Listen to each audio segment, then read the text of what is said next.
John, we got a telegram from some lady friend of yours, a Bonnie something or other. Something you ain't telling me? Bonnie McFarland. She's a friend. Mm.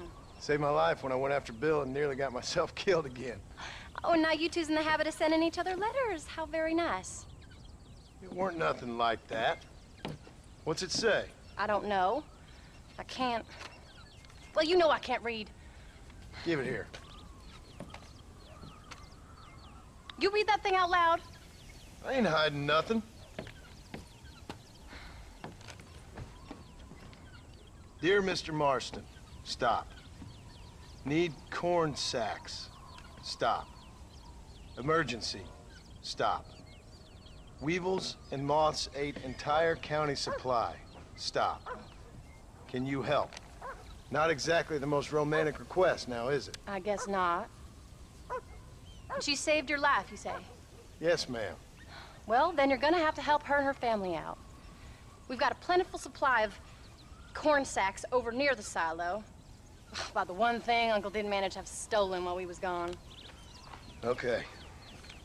Hurry back, John. And John, what's she like? You know. A little bit like you, I guess. She's a woman in a man's world.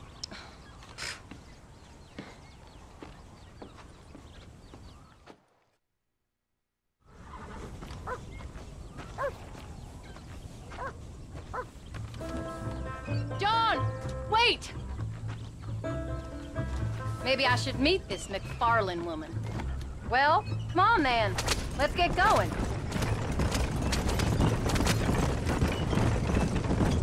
I don't think I can let you go off again without me. Fair enough. I'm glad of the company. You only had to ask.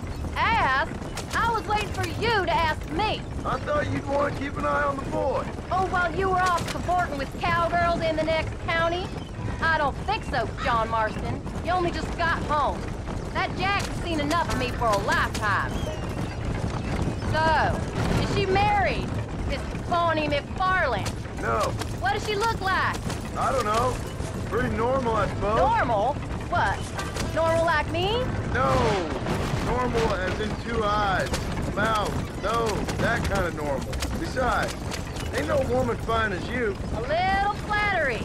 Now we're finally getting somewhere. If you find yourself in a hole, the first thing to do is stop digging. Another pearl of wisdom from John Marston. I sure do miss those. I never took you for the jealous type, Abigail. I ain't jealous so much as curious. You heard what she wrote. It's just some corn. She saved my life, and she was decent enough to me, so I owe her this much at least. How did she save your life, anyway? She found me half dead on the side of the road and took me to the doctor. Most folks would have left me there. Half dead from what? Bill didn't take so kindly to me visiting unannounced. Bill never did like surprises. How was he? Same as he was when we left. Angry and dumb.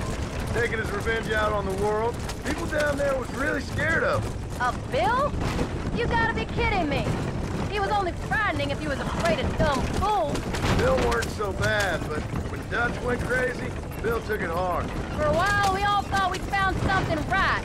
Better way to live, but it was just a lie. Oh, you saw before they did. Maybe. But they was still kind of a family. A family that left you for dead. You knew the truth, John, and they hated you for it. Where did they take you? Who? Those government bastards. Where did they hold you and Jack? I ain't sure. They kept their eyes covered there and back. Can't have been too far from here, though. They treat you right? It ain't the first time I've had a gun to my head, John. You're forgetting your marriage proposal. Very funny. No, they learned pretty quick what would happen if they laid a finger on me.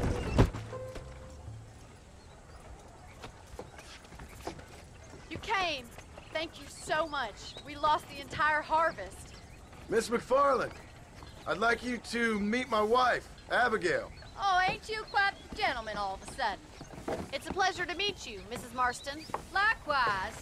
Thank you for saving my husband's life, and for teaching the miserable goats manners, among other things. I didn't teach him anything. I know better than to try to change a man. You should meet my father.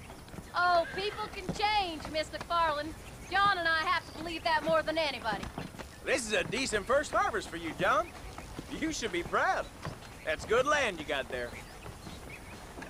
How are you feeling, Mrs. Marston? From what your husband told me, it must have been awful for you. I've been through worse, and I knew he'd be back before too long. He can't cook a meal to save his life. Abigail, in my darkest hours, when I was most homesick, just the thought of one of your rat meat stews kept me pushing forward. Well, about as amusing as a weeping saddle sore, ain't he, Mr. Farland? If you're gonna start yammering about women's work, John, I'd say you might be in the wrong company. I'd say so, too. I never felt so outnumbered.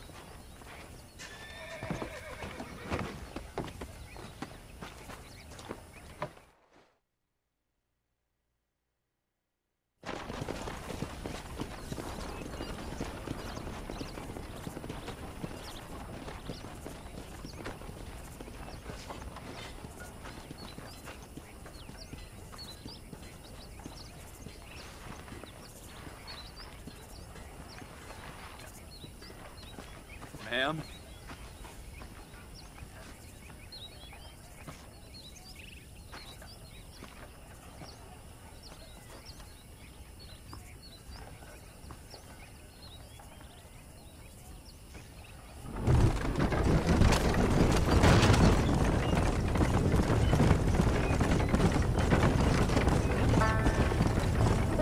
So that was the famous Bonnie.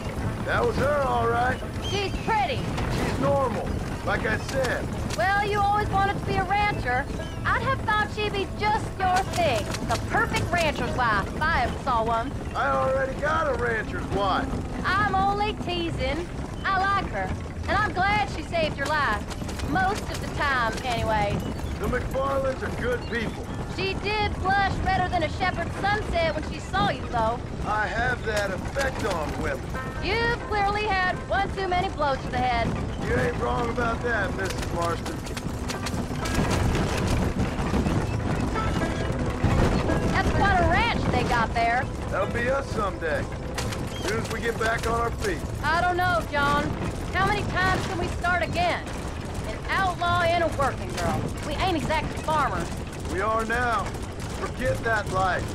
It's over. Do you really believe that? We have to. It's the only way we'll ever have a future. The life we led, that doesn't go away. It's never over. You think those government men are just gonna leave us alone now? The old gang's dead. I did what they asked. And that's it? A life tried, forgiven? We're back together, ain't we? Till they decide you owe them something else. Sometimes I think I was the stupid one for believing I could get out. Maybe Dutch, Bill, and Javier were just being honest with themselves. You ain't perfect, John, and I sure ain't. But you're better than they are, than they were. Maybe we can't change. But we gotta try, for Jack's sake. Even if we have to start again 100 times. It's better than going back to what we were.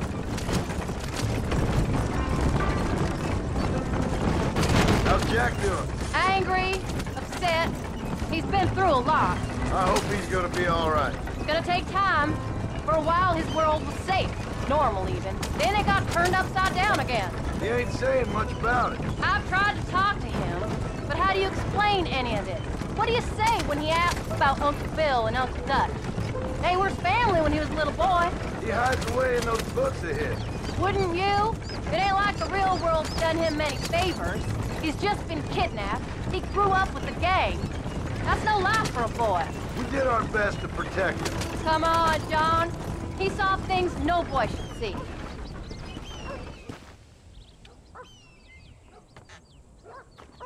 We did good today, John. I guess I better go fix us something to eat.